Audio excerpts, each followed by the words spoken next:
Assalamualaikum warahmatullahi wabarakatuh. Yang terhormat dosen pengampu, Ibu Erni Rukmana SGJ MSI, Ibu Nila Reswari Haryana SGJ MSI, Ibu Risti Rosmiati SGJ MSI, dan Bapak Muhammad Edwin Fransari MKM. Di sini kami dari kelompok 1 akan memaparkan hasil proses asuhan gizi terstandar pada penderita penyakit diabetes mellitus tipe 2 plus HHD hipertensif heart disease. Adapun anggota kelompok kami yaitu Andini Aisyah Putri, Atika Salma, Deli Kartika Bridawati, Dewi Permatasari Naibaho, Nurwinda Fitri Hasibuan, dan Rika Karisma Samosir. Baiklah, materi yang pertama akan disampaikan oleh rekan saya. Baik, yang pertama ada pengkajian gizi, yang dimana dilakukan screening gizi. Screening gizi dilakukan pada Tuan A pada tanggal 21 November 2023 menggunakan formulir MUS atau Malnutrition Universal Screening Tools dengan skor 0. Pasien mendapat hasil screening dengan skor 0 yang dimana status tersebut menunjukkan bahwasannya pasien beresiko rendah malnutrisi. Bila skor lebih dari 2, pasien beresiko tinggi mengalami malnutrisi sehingga harus konsul ke ahli gizi. Next. Kemudian pada bagian antropometri, hasil pengukuran antropometri pada tanggal 21 November 2023 didapatkan hasil sebagai berikut. Berat badannya 96 kg, tinggi badan 165 cm, IMT 35,26, yang dimana status gizi pasien tergolong tinggi dengan kategori kelebihan berat badan tingkat berat atau obesitas tingkat 2. BB ideal menurut perhitungan menurut perhitungan rumus Brocap itu sekitar 58,5 kg. Next. Untuk hasil biokimia, MCF dengan hasil 79,6 dikategorikan rendah, MCCH dengan hasil 36,6 tergolong tinggi, gula darah 272 tergolong tinggi yang berkaitan dengan penyakit Tuan A yaitu diabetes mellitus. Next. Untuk pengkajian fisiknya ditandai adanya mual, muntah, nafsu makan menurun, menggigil, lemas, dan nyeri kepala. Sedangkan untuk pengkajian klinis, tekanan darahnya 160/90 mmHg yang tergolong tinggi, suhu 36,6 derajat Celcius normal, pernafasan 24 per menit tinggi, dan denyut nadi 123 per menit tinggi. Next. Untuk riwayat makan, di data kualitatif, asupan makan sebelum kunjungan rumah sakit, adanya penurunan nafsu makan dikarenakan mual dan muntah. Kondisi tersebut terjadi karena Tuan A mengalami nyeri kepala. Pasien tidak memiliki alergi pada makanan, namun alergi terhadap obat amoxicillin. Makanan yang manis seperti kue basah dan bolu saat sarapan, makanan yang asin sehingga saat memasak biasanya istri Tuan A menyesuaikan rasa asin dengan selera Tuan A serta suka mengkonsumsi sayur dan buah tertentu seperti daun ubi, kangkung, pisang, dan jeruk. Pasien memiliki riwayat merokok dan hingga sekarang masih merokok sesekali jika sedang ingin merokok. Untuk asupan makan di rumah sakit, pemantauan asupan makan pasien di rumah sakit menggunakan metode food recall 24 jam. Makan pasien yaitu pada tanggal 22 November 2023, Tuan A mengkonsumsi getuk 3 buah, nasi putih, ayam gulai 1 potong, tumis sawi wortel, tahu goreng 1 potong, jeruk, ikan kembung bumbu kuning, sayur sop kentang wortel, dan tempe goreng 1 potong. Untuk asupan makan berdasarkan kuantitatif, tabel hasil recall pasien didapatkan energi 1080 kilokalori, protein 43,2 gram, lemak 50,4 gram, dan karbohidrat 122,6 gram. Untuk perbandingan asupan makanan dan kebutuhan di rumah sakit, di mana perbandingannya energi yang dibutuhkan itu sebesar 1.843 kilokalori dan hanya memenuhi asupan Tuan A 59% yang artinya sangat kurang. Untuk protein, kebutuhannya 92,15 gram. Untuk persentasi pemenuhan hanya 47% dan tergolong sangat kurang. Lemak dengan kebutuhan 51,2 gram dengan persentasi pemenuhan 98% tergolong baik.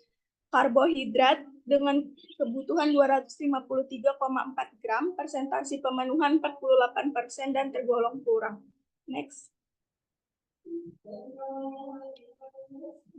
Untuk pengetahuan dan perilaku gizi, pasien Tuan A belum pernah mendapatkan edukasi mengenai penyakit diabetes mellitus tipe 2 dan HHD atau hypertensive heart disease, sehingga pasien belum banyak mengetahui edukasi tentang penyakitnya dan makanan yang dianjurkan, dibatasi, dan dihindari, khususnya pada permasalahan kasus penyakitnya tersebut. Untuk aktivitas fisik, aktivitas sebelum masuk rumah sakit adalah seorang pensiunan dan hanya berjalan di sekitar rumah serta sesekali menjahit. Untuk aktivitas fisik di rumah sakit, pasien dalam keadaan sadar, aktivitas Tuan A hanya berbaring dan duduk di tempat tidur, sehingga aktivitas pasien ini tergolong ringan. Untuk pemenuhan kebutuhan gizi pasien menggunakan rumus Perkeni, yang dimana energi basal 58,5 dikali 30 mendapatkan hasil 1755 kalori, faktor aktivitas dikali 30%, 526,5 kilokalori, faktor stres dikali 10%, 175,5 kilokalori, faktor usia 1755 dikali 15%, 263,25 kilokalori. Koreksi tubuh tergolong gemuk, 1755 dikali 20%, 351, sehingga TEE BMR dikurang U tambah aktivitas fisik ditambah faktor usia dikurang koreksi tubuh atau gemuk, sehingga mendapatkan hasil 1843 kilokalori. Untuk kebutuhan lemak 1843 dikali 25% dibagi 9, yaitu 51,2 gram. Protein 1843 dikali 20% dibagi 4, 92,15 gram. Dan karbohidrat 1843 dikali 55% dibagi 4, 253,4 gram. Next. Untuk interaksi obat dan gizi, berdasarkan pengkajian yang dilakukan di awal pada studi kasus 21 November 2023, tidak ada dideskripsikan pada kasus mengenai pemberian obat selama di rumah sakit kepada Tuan A, dan hanya dijelaskan bahwa Tuan A memiliki alergi pada obat amoxicillin. Untuk riwayat personal, keluhan utama pasien Tuan A mengalami mual, muntah, nafsu makan menurun, menggigil, lemas, dan nyeri kepala. Riwayat penyakit sekarang, Tuan A mendapat diagnosis medis dari dokter yaitu diabetes mellitus tipe 2 dan HHD atau hypertensive heart disease. Baru riwayat penyakit terdahulu, mempunyai riwayat penyakit diabetes mellitus sejak lebih kurang 1 tahun yang lalu. Kemudian riwayat penyakit keluarga, ibu pasien pernah menderita penyakit diabetes mellitus. Selanjutnya akan dilanjutkan oleh rekan saya. Diagnosis gizi, domain intake, asupan energi yang tidak memadai, N1, 1.2, asupan energi yang tidak sesuai dengan kebutuhan dan penurunan nafsu makan akibat mual dan muntah, serta pola makan yang tidak teratur. Asupan karbohidrat yang berlebihan, N1, 5.8.3, asupan karbohidrat yang melebihi kebutuhan tubuh dan kebiasaan mengkonsumsi makanan manis seperti kue basah dan bolu, serta nasi putih dalam porsi besar. Asupan lemak yang tidak seimbang, N1, 5.6.2, asupan lemak yang tidak sesuai dengan kebutuhan tubuh, baik berlebihan atau kurang.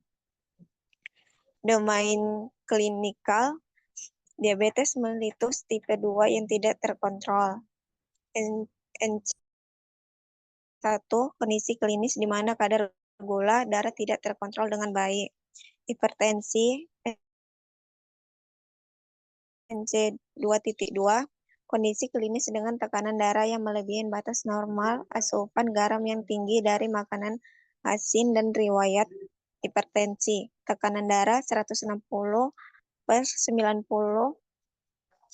mmHg, diagnosa hipertensif, kardisiensi, obesitas, NC 3.3, kelebihan berat badan yang signifikan dibandingkan dengan tinggi badan serta asupan kalori yang tidak seimbang dengan pengeluaran energi aktivitas fisik yang minim. Selanjutnya akan dibacakan oleh teman saya. Baiklah, selanjutnya bab 3, intervensi gizi. Yang pertama, perencanaan. Adapun intervensi yang akan dilaksanakan pada Tuan A yang menderita diabetes mellitus tipe 2 plus HAD terbagi menjadi dua, yaitu terapi diet dan terapi edukasi. Sebagai berikut. Yang pertama, prinsip diet diabetes mellitus dan diet jantung. Yang kedua, terapi diet, menurunkan kadar glukosa darah mendekati normal, memenuhi kebutuhan gizi yang adekuat sesuai dengan kemampuan jantung, mencapai dan mempertahankan kadar lipid serum normal, memberi cukup energi untuk mempertahankan berat badan normal, mengurangi dan menghindari bahan makanan yang tinggi sumber kolesterol dan lemak jenuh.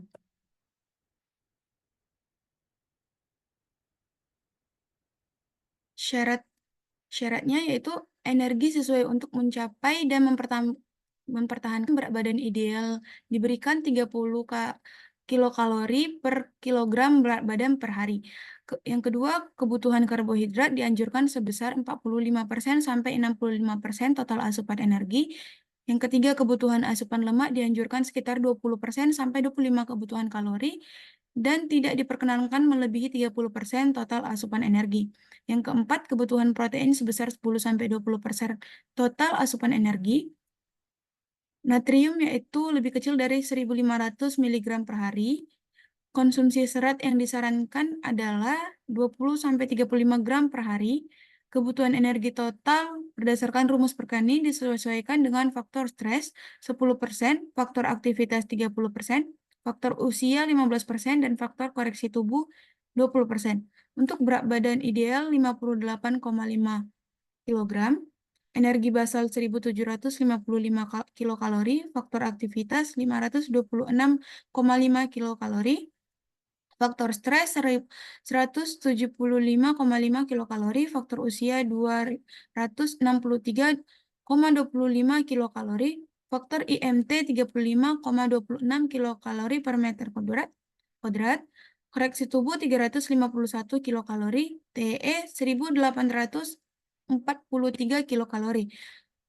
Untuk anjuran lemak yang diberikan 51,2 gram, protein 92,15 gram, dan karbohidrat 253,4 gram. Natrium diberikan 2.300 mg per hari. Anjuran konsumsi serat adalah 20-50 gram per hari. Bahan makanan sumber kolesterol dianjurkan dibatasi maksimal 200 mg per hari. Vitamin B3 dan B12 diberikan 16 mg dan 4 mg per hari. Vitamin E diberikan 15 mg per hari. Dan vitamin D diberikan 20 mg mcg per hari. Yang ketiga, terapi edukasi. Yang pertama, tujuan diet. Agar pasien dan keluarga dapat memahami dan mematuhi diet yang diberikan. Agar pasien dan keluarga mengetahui tentang menu yang tepat untuk pasien yang menderita penyakit diabetes mellitus tipe 2 plus HAD. Yang ketiga, agar pasien dan keluarga mengetahui makanan yang boleh dan tidak boleh dikonsumsi untuk penderita diabetes mellitus tipe 2 dan HAD. Yang keempat, agar pasien dapat menyeimbangkan asupan makanan perharinya untuk mempertahankan status gizi yang optimal. Sasaran pasien dan keluarga pasien, waktu kurang lebih 30 menit, metode konseling secara langsung di ruang rawat inap saat ahli gizi mengunjungi kamar untuk evaluasi, alat bantu leaflet penyakit diabetes mellitus tipe 2 plus HAD.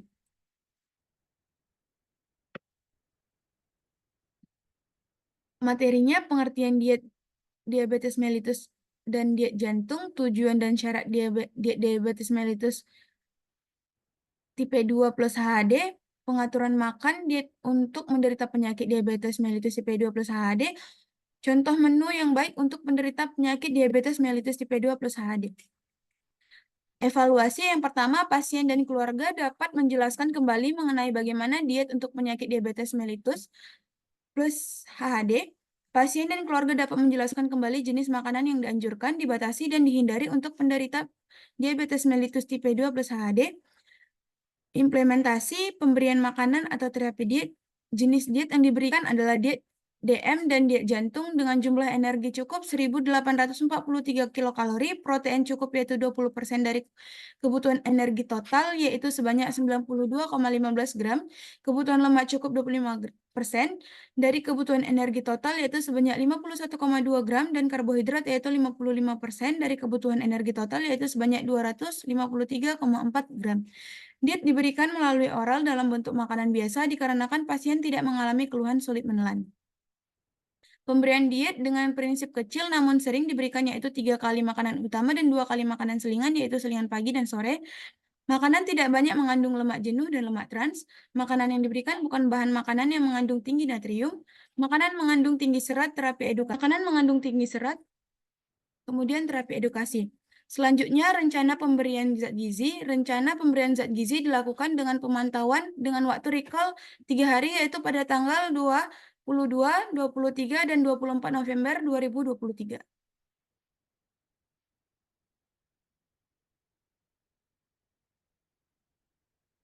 Hari dan tanggal, Minggu 24 November 2023, pukul 14 WIB, tempat ruangan, ruang rawat inap pasien, topik diet, DM tipe 2, dan diet jantung.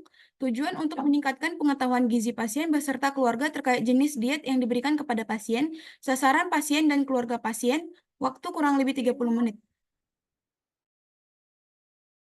Materi pengertian diet DM tipe 2 jantung, tujuan dan syarat diet DM tipe 2 dan jantung, pengaturan makan diet DM tipe 2 dan jantung, makanan yang dianjurkan dibatasi dihindari, contoh menu yang baik untuk pasien penyakit DM tipe 2 dan jantung, penyusunan menu untuk pasien penyakit DM tipe 2 dan jantung, pentingnya diet bagi pasien DM tipe 2 dan jantung. Kesimpulannya, edukasi dilakukan pada Minggu 24 November 2023 pukul 14.00 WIB dengan topik penyakit diabetes mellitus tipe 2 dan jantung yang bertujuan untuk meningkatkan pengetahuan gizi pasien beserta keluarga terkait jenis diet yang diberikan kepada pasien beserta keluarga dengan bantuan leaflet yang berisi materi tentang pengertian diet diabetes mellitus tipe 2 plus HAD yang disertai dengan tujuan dan syarat diet penyakit, pengaturan makan diet, makanan yang dianjurkan, dibatasi, dihindari. Edukasi ini dilakukan dengan metode konseling dan tanya jawab yang berlangsung 30 menit. Kemudian evaluasi dilakukan di akhir sesi edukasi dengan memperhatikan bahwa pasien dan keluarga dapat memahami mengenai diet untuk diabetes mellitus tipe 2 dan jantung, serta memperhatikan pasien dan keluarga mengetahui bagaimana gaya hidup yang baik untuk penderita diabetes mellitus tipe 2 dan jantung, serta pasien dan keluarga mengetahui jenis makanan yang dianjurkan, dibatasi, dan dihindari untuk penderita penyakit jantung, lambung, hipertensi, dan kepatuhan diet Tuan A. Baik, selanjutnya ada bab 4, monitoring dan evaluasi. Yang pertama itu dampak perilaku dan lingkungan terhadap gizi. Pengaruh perilaku dan lingkungan terhadap gizi dapat diketahui berdasarkan tingkat pemahaman pasien tentang makanan dan gizi. Metode yang digunakan adalah dengan metode konseling secara langsung dengan pertanyaan seputar pengetahuan gizi terkait penyakit diabetes mellitus tipe 2 dan HAD. Setelah sesi konseling selesai, pasien dan keluarga dapat memahami penyakit yang dialami pasien sehingga dapat melakukan perubahan pola hidup untuk membantu mendorong pasien menjalani hidup yang lebih sehat dan diharapkan kepada pasien dan keluarga mampu memahami dan mengerti terhadap asupan makanan yang dianjurkan, dibatasi, dan dihindari untuk konsumsi pasien.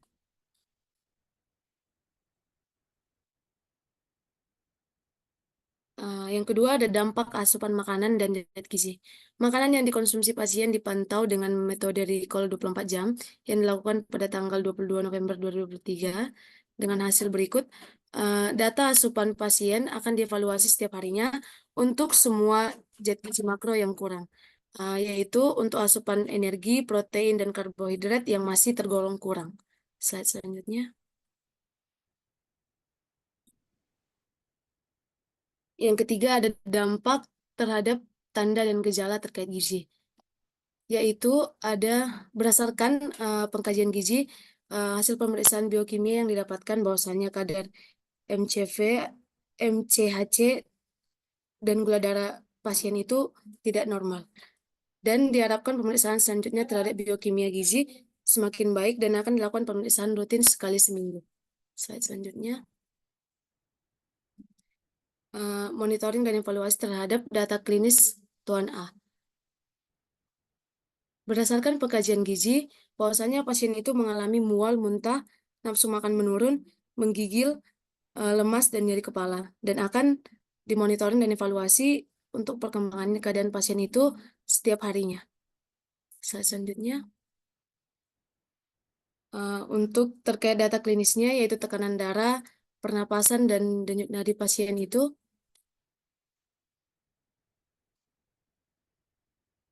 masih tergolong tinggi. Jadi untuk monitoring dan evaluasinya akan dilakukan setiap hari, melihat keadaan data klinis pasien, yaitu tekanan darah, respirasi, denyut nadi pasien untuk sampai mencapai titik normal. Slide selanjutnya. Di sini ada tabel rencana monitoring dan evaluasi Tuan A. Untuk bidang antropometri, yaitu dengan parameter berat badan dan status gizi, akan dievaluasi setiap sekali seminggu. Dan untuk bidang biokimia, yaitu dengan parameter MCV, MCHC, dan gula darah, akan dievaluasi sekali seminggu. Dan untuk bidang fisik klinis, yaitu dengan parameter mual, muntah, nafsu makan menurun, menggigil, lemas, nyeri kepala, tekanan darah, suhu, respirasi, dan denyut nadi pasien akan dievaluasi setiap harinya. Dan untuk dietari dengan parameter energi, protein, lemak, dan karbohidrat akan dievaluasi setiap harinya. Slide selanjutnya. Evaluasi pemberian edukasi. Pasien dan keluarga pasien memahami prinsip dan syarat diet yang dijalankan dapat diamati dari kepatuhan diet pasien dan konsisten dalam menjalankan diet. Personal Tuan A yang dapat mempengaruhi intervensi edukasi. Yang pertama itu ada pemahaman. Intervensi edukasi harus disampaikan dengan bahasa yang sesuai dan tingkat kompleksitas yang dapat dipahami oleh Tuan A dan keluarganya. Yang kedua ada kebiasaan makan dan pola hidup. Mengetahui pola makan dan kebiasaan hidup sehari-hari Tuan A dapat membantu dalam merancang program edukasi yang lebih praktis dan dapat diterapkan dalam kehidupan sehari-hari. Ini termasuk memberikan saran tentang pergantian dan penyesuaian makanan favorit Tuan A dengan pilihan yang lebih sehat sesuai dengan kondisi kesehatan. Yang ketiga ada dukungan keluarga, mengetahui bahwa Tuan A tinggal bersama keluarga dan memiliki dukungan dari mereka dapat menjadi sumber daya yang berharga dalam mendukung perubahan gaya hidup dan kebiasaan makan. Intervensi edukasi juga dapat melibatkan keluarga secara aktif dalam proses perubahan. Yang keempat, alergi dan preferensi makanan. Mengetahui bahwa Tuan A tidak memiliki alergi terhadap makanan, tetapi memiliki preferensi makan tertentu dalam makanan dapat membantu menyusun menu yang sesuai dan menarik terhadap Tuan A. Ini akan meningkatkan kemungkinan kepatuhan terhadap perubahan pola makan yang Oke, selanjutnya yaitu tahap pembahasan. Yang pertama ada analisis screening dan antropometri. Screening gizi pasien ini dilakukan untuk melihat apakah pasien beresiko malnutrisi atau tidak. Screening gizi pada kasus ini menggunakan formulir MUST atau Malnutrition Universal Screening Tools yang dilakukan pada Tuan A pada tanggal 21 November 2023.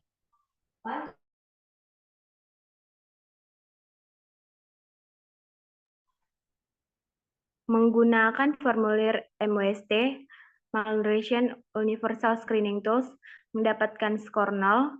Dari skor tersebut dapat dilihat bahwasannya pasien tidak berisiko malnutrisi. Kemudian, bila skor lebih dari 2, pasien ini ditandakan berisiko mengalami malnutrisi dan perlu adanya konsul ke ahli gizi. Kemudian antropometri ini berhubungan dengan kebutuhan energi pasien dan status gizi pasien. Berdasarkan hasil pengukuran antropometri, Tuan A memiliki berat badan 96 kg dan tinggi badan 165 cm. Status gizi dari Tuan A dengan kategori kelebihan berat badan tingkat berat atau obesitas tingkat 2, yaitu dengan IMT 35,26 kg per meter kuadrat, dengan rentang nilai normal yaitu 18,5 sampai 25 kg per meter kuadrat. Kemudian yang selanjutnya yaitu analisis dokter.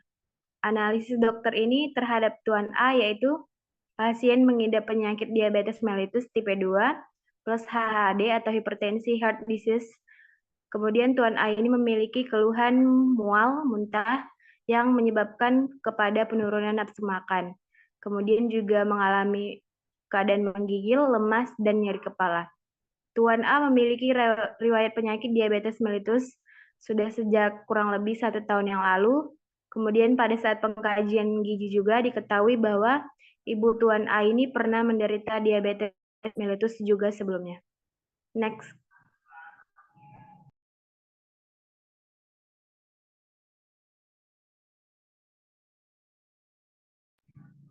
Selanjutnya yaitu data biokimia. Data biokimia meliputi hasil pemeriksaan laboratorium, pemeriksaan yang berkaitan dengan status gizi, status metabolik, dan gambaran fungsi organ yang berpengaruh terhadap timbulnya masalah gizi. Hasil pemeriksaan laboratorium menunjukkan NCV pasien Tuan A rendah, yaitu 79,6 dengan nilai normal yaitu 80 sampai 100 FL. Pada pemeriksaan MCHC juga didapat hasil tinggi yaitu 36,6 Pg dengan nilai normalnya sebenarnya yaitu 28 sampai 34 Pg. Begitu juga pada pemeriksaan kadar gula darah didapatkan hasil yang cukup tinggi juga dengan nilai yang didapatkan 272 mg per dl. Sedangkan nilai normalnya yaitu 70 sampai 130 mg per dl.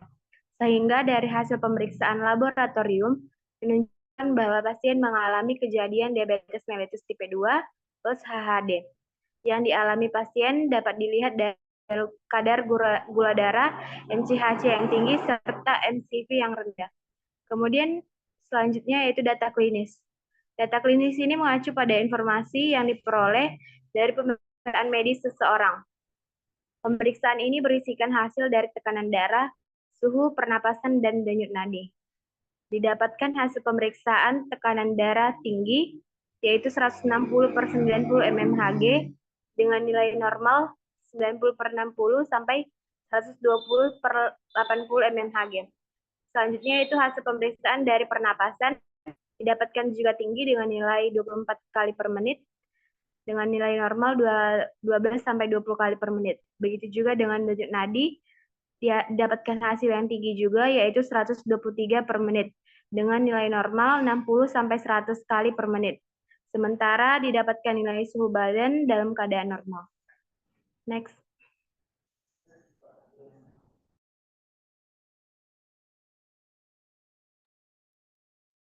Yang ketiga yaitu analisis diagnosis gizi. Diagnosis gizi ini merupakan suatu hubungan antara masalah atau problem, penyebab atau etiologi, dan tanda dan gejala atau sign dan simptom. Diagnosis gizi ini terdiri dari 3 domain, yaitu domain asupan intake, domain klinik, dan domain perilaku atau behavior.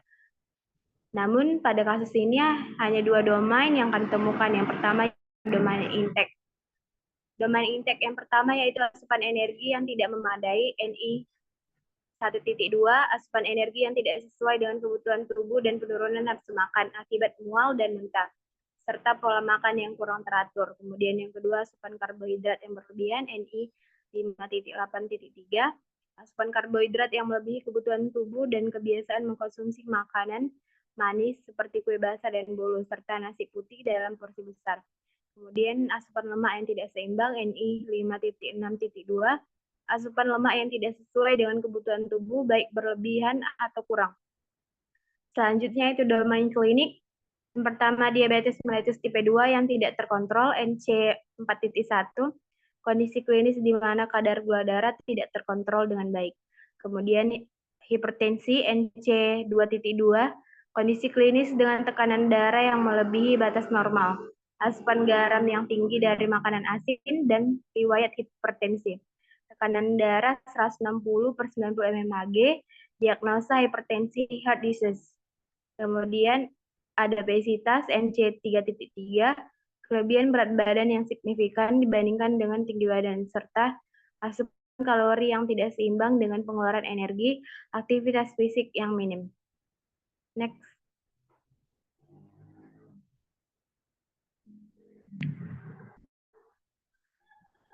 Selanjutnya itu analisis intervensi gizi. Intervensi gizi ini merupakan upaya untuk mencegah dan mengurangi masalah gizi secara langsung, sehingga untuk mengkompensasi terjadinya penurunan fungsi fisiologis lansia dan berbagai masalah yang menyertai, maka harus diberikan nutrisi yang cukup pada lansia agar sesuai dengan aktivitas lansia. Asupan gizi seimbang sangat diperlukan bagi usia lanjut dengan berbagai penyakitnya untuk mempertahankan kualitas hidupnya, serta diperlukan dalam proses penyembuhan dan mencegah agar tidak terjadi komplikasi lebih lanjut dari penyakit yang dideritanya. Adapun intervensi yang akan dilaksanakan pada Tuan A yang menderita diabetes mellitus tipe 2 plus HAD terbagi menjadi dua, yaitu terapi diet dan terapi edukasi. Jenis diet yang diberikan adalah diet DM dan diet jantung. Kemudian evaluasi dilakukan di akhir sesi edukasi dengan memperhatikan bahwa pasien dan keluarga dapat memahami mengenai diet untuk diabetes mellitus tipe 2 dan jantung dan menerapkannya di dalam kehidupannya sehari-hari seperti yang sudah dibahas oleh teman saya sebelumnya. Selanjutnya.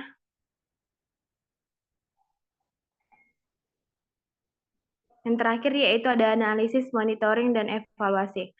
Monitoring dan evaluasi ini memiliki peran yang krusial dalam konteks gizi untuk memastikan efektivitas intervensi gizi, memonitor perkembangan kesehatan, dan meningkatkan pengelolaan program gizi secara keseluruhan. Metode yang digunakan dalam kasus ini adalah dengan metode konseling secara langsung, dengan pertanyaan seputar pengetahuan gizi terkait penyakit diabetes mellitus tipe 2 dan HHD.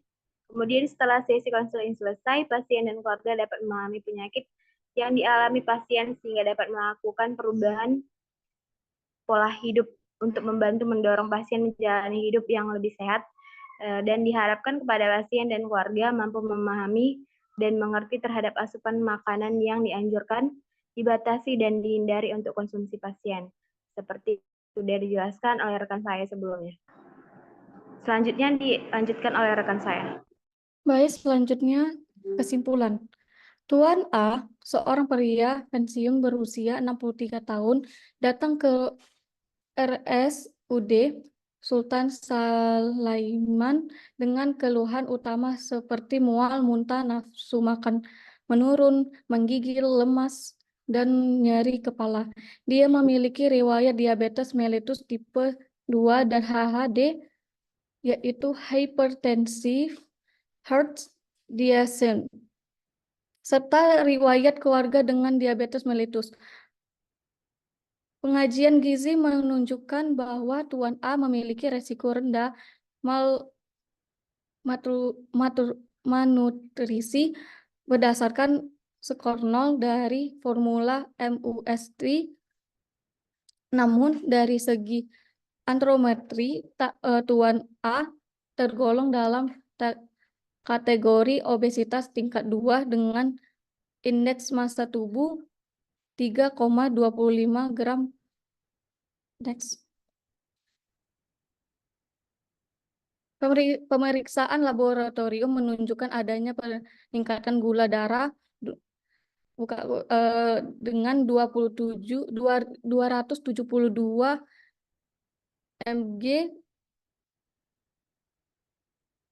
mg per dl dan nilai MCHC yang tinggi. Secara klinis Tuan A mengalami tekanan darah tinggi 160/90 mmHg. Pernapasan dan denyut nadi yang meningkatkan dari nilai normal. Asupan makan Tuan A kurang dari kebutuhan harian yang direkomendasi utama untuk energi dan protein. Pasien belum pernah mendapatkan edukasi gizi mengenai diabetes mellitus tipe 2 dan HHD, dan aktivitas fisiknya tergolong ringan, meskipun ketersediaan makanan dan di lingkungannya memadai. Tuan A mengalami kesulitan dalam menerima makanan karena menggunakan asupan makanan karena gangguan asupan makan seperti mual dan muntah. Evaluasi gizi menunjukkan bahwa perlu meningkatkan asupan energi dan protein serta pendidikan gizi yang lebih baik untuk mengolah kondisinya. Saya kembalikan ke moderator. Baiklah, sekian dari presentasi kelompok kami. Kurang lebihnya kami mohon maaf. Assalamualaikum warahmatullahi wabarakatuh. Terima kasih.